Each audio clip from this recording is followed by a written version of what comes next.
Hello everyone and welcome back to Destiny. Today we got introduced to the 5th and final Crucible game mode that will be shipping with the game on its September 6th launch date, and it's called Survival. The new mode looks super fun, and if I had to put my money on it, I bet this will be the game mode that will be used for the new Trials mode in Destiny 2. So what is Survival, and does it deserve to join Countdown as the second competitive Crucible game mode? Let's jump in and break it all down.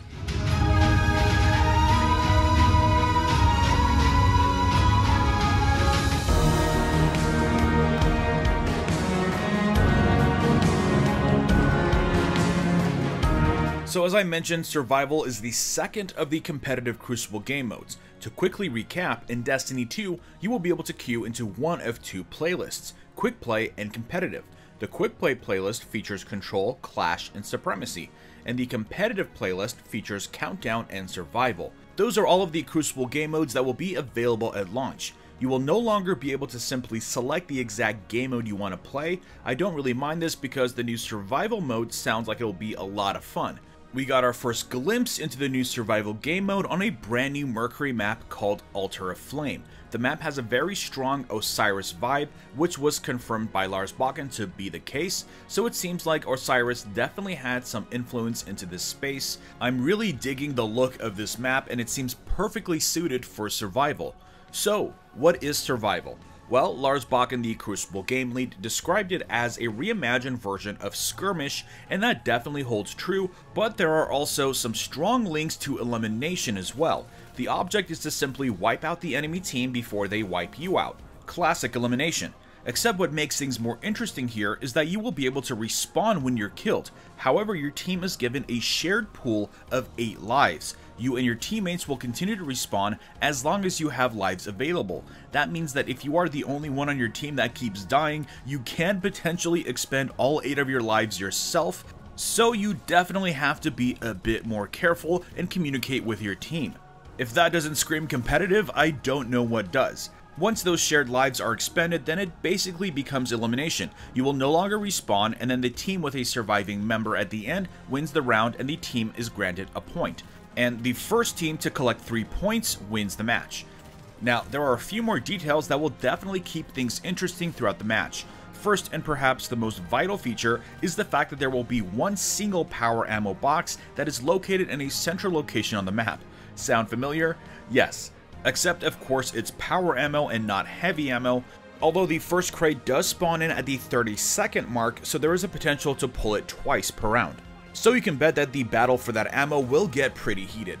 The next cool feature is that the spawns will flip between each round, thank the Traveler. Besides that, once the time limit for the round is reached, a control point will become active to force players to face off, exactly like how it does in Elimination. Lars did stress that the game mode will be rewarding teamwork and team shooting, which I definitely noticed to be the case in the other competitive game mode Countdown during the beta. Overall, I'm very excited for this new game mode. I think it's going to lead to some pretty intense gunfights. I really do get a sense of survival, more so with the limited lives, the fight for the power ammo, and especially the focus on rewarding team coordination and cooperation. Also, as I mentioned at the start of the video, my gut is telling me that this will be the game mode used for the new version of Trials. Rumored to be called Trials of the Nine, the new event was confirmed to be returning shortly after launch. I have another small theory about how Trials and Iron Banner will be returning. Thinking about how Deej mentioned that those events will be returning in unexpected ways, I wouldn't be surprised if Trials becomes the endgame version of the competitive playlist, and the Iron Banner becomes the endgame version of the Quick Play playlist, rotating in and out every however often. Not a fully baked theory to be sure, but just an idea I had that might prove to be interesting. Now, there was another small detail in the video that IGN put out, which has led a lot of people to speculate whether or not we just got our first glimpse at a new exotic. In the video that had the gameplay for Survival, at a certain point, the player does go into their menu and switches out one of the weapons, except we get a glimpse at the sunshot icon yet again, except this time it looks a little different.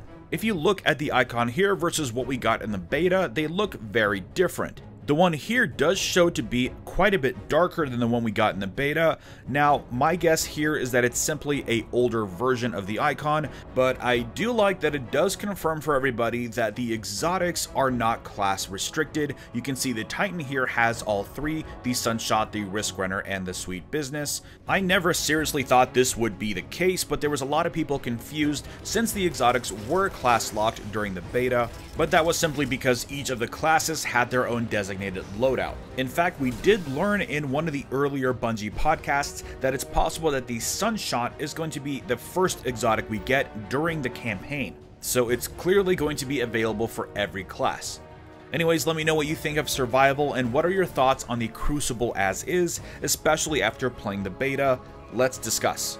Now, I hope none of you were thrown off by the design of my new thumbnails. This will be how they look moving forward. It's a design I've been working on for quite some time now, and I wanted something that was much simpler to look at and understand right away. Also, in case you missed it, I did post a video earlier this morning going over a potentially new quality of gear called Prestigious Gear. If you want to learn more about that, as well as what you can expect from patrols in Destiny 2, hit the eye in the upper right hand corner or click the link down below. I will also leave links to the 2 IGN videos put out today in case you want to give those a watch. So drop a like if you enjoyed this video and subscribe for more Destiny content. And I will see you all next time. And it seems like once you reach 100% completion, you will be finally rewarded with Prestigious Gear. Now, the footage depicts the gear as represented with a white or almost rainbow colored engram with dark green text. If I had to guess, this gear is going to settle somewhere in between Legendary and Exotic.